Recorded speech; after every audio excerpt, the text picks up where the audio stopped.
Avtobusda konduktorlik qilib yurgan bu toshkentlik bola oddiy g'oyasi orqali 7 million dollarlik kompaniya tashkil qildi.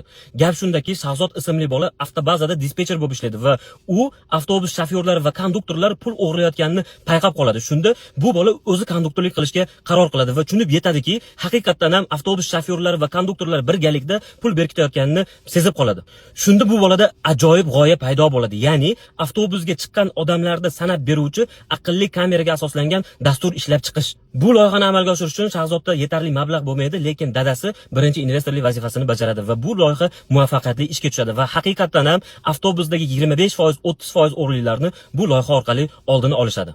Shahzod bu loyihasini O'zbekiston bo'ylab sotib yaxshi daromad qilishni o'ylaydi, lekin O'zbekiston bozori juda ham kichkinaligini tushunib yetadi. Shunda bu bola loyihasini ozgina o'zgartirishga qaror qiladi. Ya'ni ulgurji savdo markazlariga bu loyihasini o'rnatishni qaror qiladi va birinchi mijozi Texnomart bo'ladi. Shahzod bu loyihasini keyinchalik Tasvision deb nomlangan startapga o'zgartirgan. Tasvision startapi esa hozirgi kunga kelib ulgurji savdo markazlarini savdo tahlillarini qilib beradi. Ya'ni ayol ko'proq kiryaptimi, erkakmi, qaysi polkalarda ko'proq savdo bo'lyapti va shunga o'xshagan tahlillarni ulgurji savdo markaz egalariga taqdim qiladi. Bu bola ushbu startapini hozirgi kunga kelib 7 ta davlatga eksport qilib kelmoqda va yaqindagina Yevropa venture fondlaridan 7 million dollar qiymat asosida 20% ulush evaziga 1,5 million dollar investitsiya jalb qilgan. Ajoyib-a?